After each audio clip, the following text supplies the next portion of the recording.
Karbi Anglong Presbyterian Church, Synod Angkang Kido. Diphu Pastorate Ingjirmarli Amei hinpen, Chepatir Piponsi, Kidam Tang Tang Tani Pai Troxy, Bomta Arnipen, Rong Chingria Long Kido, Presbyterian Monduli along, Nitoma Parman, Ingdeng Kre Troxy, Ningkan hinipen esek Amei, Pamanpon. Bangso Amei esek, DPIA Amei Pi sang Pi Hira Rong Pipi Kataripon Amei along, Kadokavi, Mond Kep a Ingjirmarli Chetong Dunsi, Mai Pi Alon Piponlo. Jai Meka Tengpen, Kivangji Suri Hinira Inquira Popen, Inquira Troxy and an DPIA hinpen ke claim kedam japan chingwai chingsai padoponlo bangso phi kewangji suri hinira inkoira phopen inkoira troxy and kan anapan DPIA ke japon jatuma phan ingwai ponlo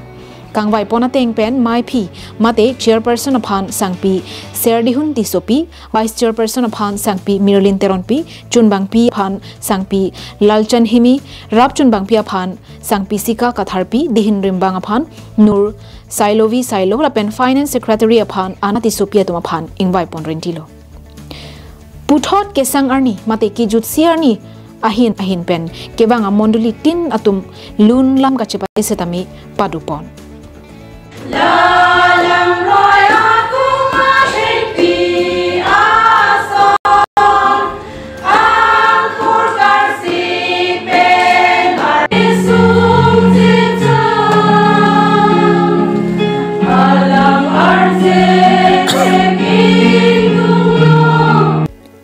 Mai pi kapaman pon ni thom angbong dowan athak mekarwer nang jipu levi angdeng pitrok angdeng so krini pen kreke thom an en ponsi longri pastor lalkhan moye hin pen jumisen pen athipialam than par jupon tum amha la kibi thekte la ke thi atta ke thi de pi sining hemren be ke le atta lo la si kon folder penapar la Calvary powder ke hasil keding lapen non anarlo 12:30 ke second bell lo